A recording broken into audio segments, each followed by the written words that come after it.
Sustainable landscape practices is something that you've probably heard me talk about before, and here at the LSU AgCenter Botanic Gardens in Baton Rouge, we actually have some demonstration landscapes that you can come and visit to see the different inputs that we have utilized. So we have three different types of landscapes here. We have a low input landscape, a medium input landscape, and a high input landscape.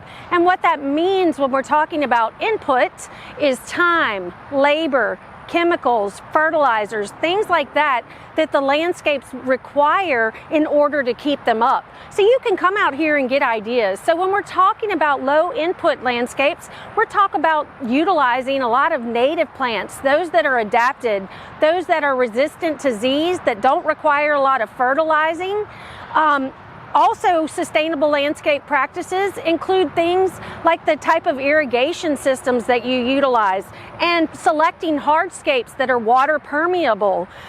In addition, in these areas, you may see minimized turf areas. So if you're interested in learning more about sustainable landscapes, you can go to the LSU AgCenter's website to find out more information on the right types of plants to choose, different types of irrigation systems, different types of hardscapes, and just learning more about lower input landscapes. And if you want to come see these are located at the LSU AgCenter Burden Botanic Gardens.